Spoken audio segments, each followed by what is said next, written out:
Today, we're answering the question, is it cheaper or even possible to build a Samsung Galaxy phone from scratch using only AliExpress? Inside these packages are every single component needed to assemble an S22 Ultra. I found the cheapest yet highest reviewed parts, so hopefully we don't have any issues, but we might. What the hell? There's way too many parts here. So the reason we chose the S22 Ultra is because the average refurbished price is around $500, which is what we're trying to beat. But yeah, this was all really expensive, and I'll disclose to you guys how much we paid for at the end. First up, we have the rear cameras. So I don't know if these are actually original. They probably are, and they come with protection, which is great. These were pretty expensive in terms of the overall cost of everything, and I hope they work well. In this package, we have the S Pen.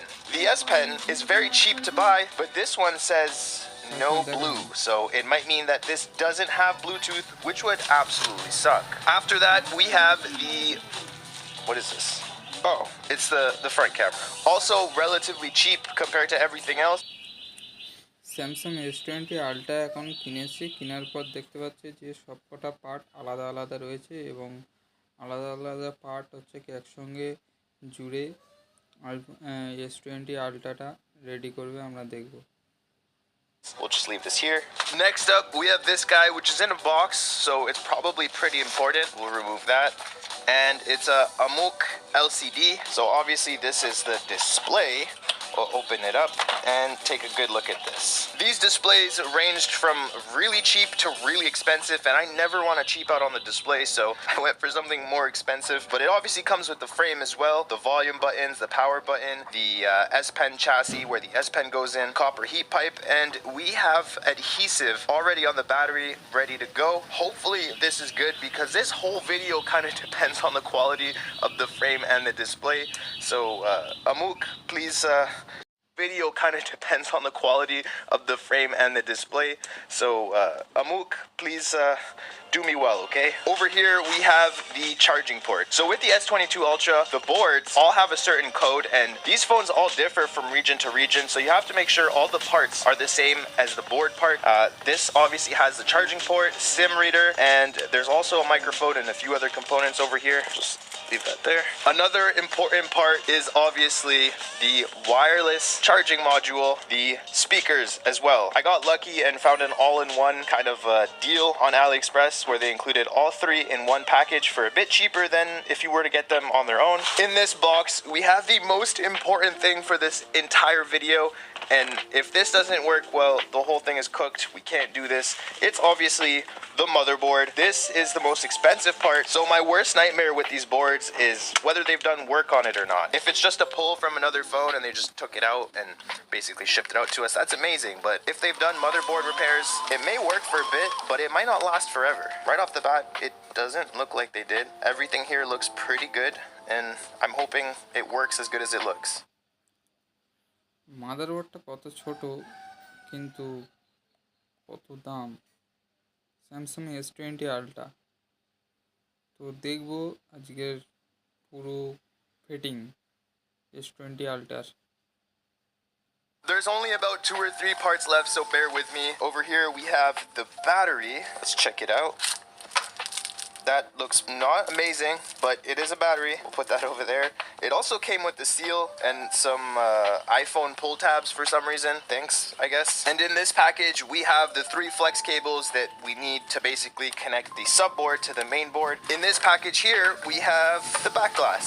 Obviously, they covered the Samsung logo, so customs don't steal it. But yeah, this is a good looking back glass. It looks almost OEM.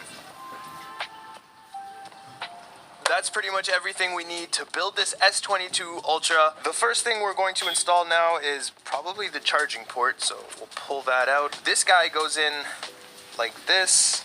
You just kind of push it into place and bam. The next thing we're going to install is the battery. So to install that, we obviously have to remove this peel. It's really nice that this comes with built-in adhesive. A lot of parts don't. This is our battery. Looks kind of ghetto. Hopefully it works well. We'll just press this in here like that, and the battery is now installed. The next thing we're going to install is the brains of the phone, the motherboard. But to do that, we have to remove some of these peels. So we'll remove this one, and we'll also remove the front camera peel up here. There we go. Now we can pull out the motherboard. Before we install this, we typically have to attach the cameras to the board. So we're gonna grab our cameras. It's always hard to remember which way the board goes in. So the cameras, I think, go like that. We're just gonna click in every single camera. Leaving these covers on just allows me to put my fingers wherever and not have to worry about it. And I'm gonna remove their Man Asia sticker because I don't want that in my phone. Okay, that's nice. It's a warranty void sticker, so we've just voided the warranty apparently. I almost forgot, before we can install the motherboard, we have to install the earpiece speakers. So this, for some reason, didn't come with the parts we ordered. We had to order it separately, so we'll have to add that to the final tally at the end of the video. But for now, let's put this right over here. These speakers also have weird screws. They're different from the rest of Samsung screws, but I couldn't get my hands on them because AliExpress only sell 100 packs of screws. So this is the shortest one we could find. And hopefully this doesn't break anything. Take a screw out. So because this isn't the right size, I'm not going to screw it in all the way. I'm just going to screw it in so it's nice and snug. That actually went pretty well. If you're wondering how the volume buttons and the power button connect to the motherboard, there's these contact pads here, and on the back of the motherboard it has a few pins here. So if these are misaligned in any way, your power button and volume buttons won't work. Now we'll place the motherboard inside, and looks pretty good. It's fitting pretty well. Just to keep it nice and snug and make sure everything's in and not gonna move out of place, we're gonna connect some of the connectors, like the S Pen connector, display connector, like that. With the board in, we can now install the front camera, so we're just gonna remove the protector here and smack that in. Samsung usually uses some pretty strong glue to keep it down, but we're not gonna do that this time. Believe it or not, we're actually almost done building this Samsung Galaxy S22 Ultra. We just have a few more components. So some of the most important components are these flex cables here. This basically connects the top side to the bottom side and vice versa. We're just going to connect that. And you know which side is which because it says up, subscribe to the channel, and it also says main, which is main board. Connect that, and we'll connect the other flex cables. So you might notice that there's two connectors on each side of the board. There's one here and one here. Those are actually for the 5G antennas, but in Canada, we don't get them anyway, so I didn't bother buying them. Next up, we'll put in the bottom speaker. So the bottom speaker connects the same way as the volume and power button. You can just kind of put that on and like a chiropractor. Oh, that feels great. Because I didn't use any adhesive, this is our solution. So this guy has a little bit of a cutout here that'll keep the camera in place. We'll put that on. This also just clicks in, and then the screws obviously help it stay in later. We'll connect that right now. If you're wondering what this is, it's basically laser focus. So when the cameras are pointing at something, this tells them how far the thing is so they know how to focus. One of the last things we need to install is this. It's the wireless charger, and I also believe it has a temperature sensor in here.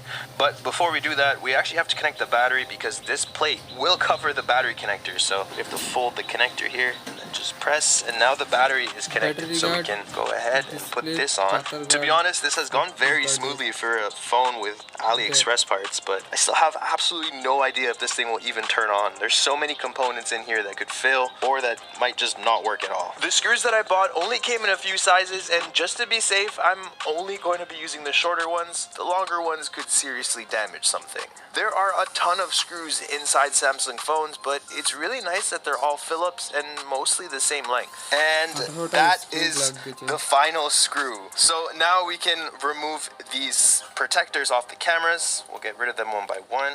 Kind of looks smudged up a little bit, and there's a piece of dust on there already. The last thing we need to install is the back glass, and I'm so happy that this comes with the pre-installed adhesive because it makes my life a lot easier. We're gonna just peel this guy off like that. It's already coming off a little bit, but that's fine. And now we're going to complete this AliExpress S22 Ultra.